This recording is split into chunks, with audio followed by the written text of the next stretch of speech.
I am overwhelmed by this great response. I'm overwhelmed by the great hospitality of our hostess and all the people who are sponsoring this party, this get-together.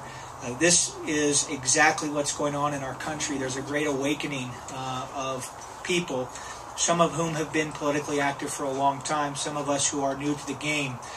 But it is, so important in this election cycle that we do what is right.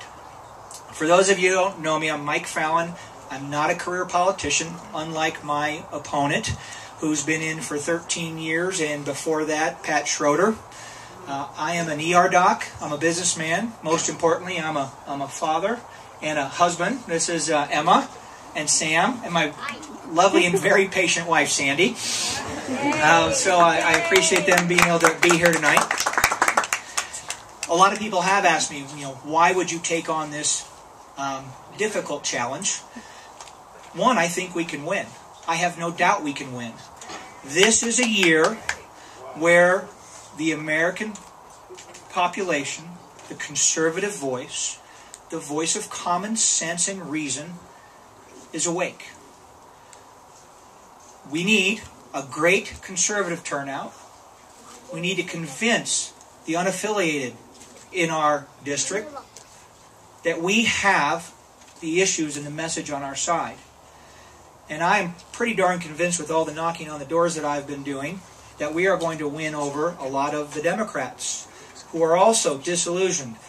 This is not an R, a U, a D thing. This is an America thing. And this year, we can make a difference, and we can win. As a physician, I couldn't sit by any longer as the government took over the best healthcare system in the world and said that they were going to do a better job. As a businessman, I couldn't sit by anymore and watch as our small businesses are overtaxed, overregulated, and our jobs are pushed overseas.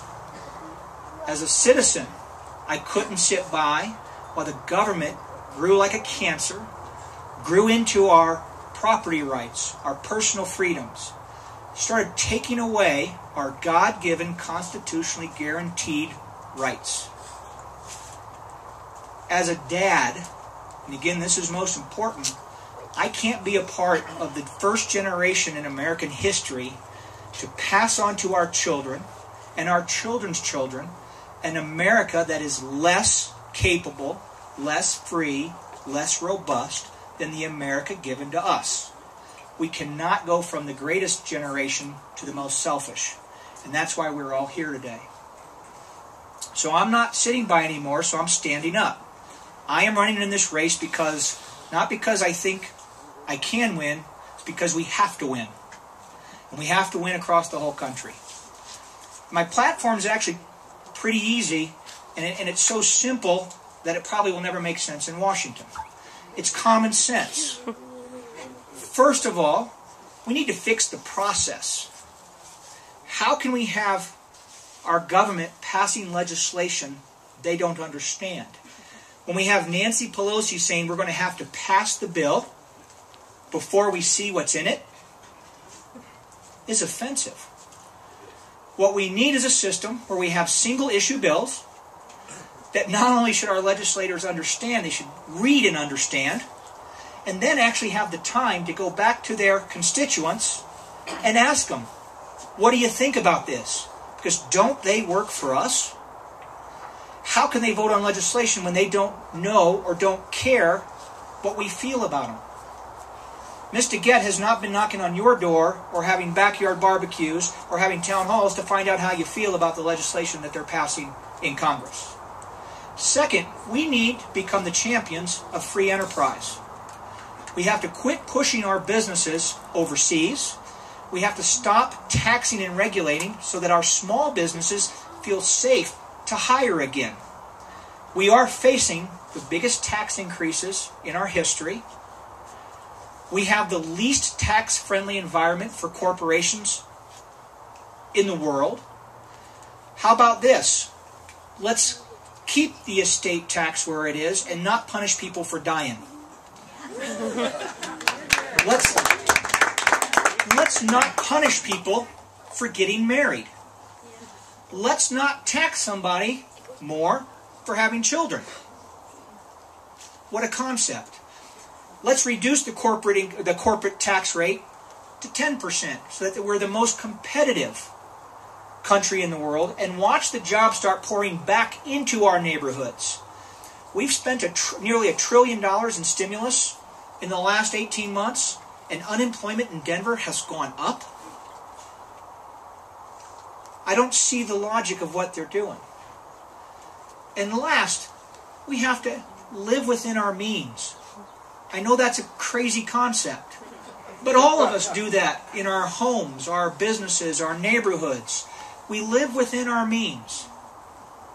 And so we need to look at this crazy, out of control spending that we're on. This year's deficit, $1.5 trillion. Our country's debt is $13.5 trillion. My kids already owe $48,000 each. If you take into account the amount of unfunded liability for all of our entitlement programs, they're going to owe $450,000 by the time they are of working age. Can we do that to our children and our great-grandchildren and our children's great-grandchildren? If we get back on the right path, even as today, it's going to take us 2 or 3 generations to pay this craziness off. The scariest thing I saw is in 2018, 8 short years from now, we will spend $1 trillion a year servicing the interest on our debt.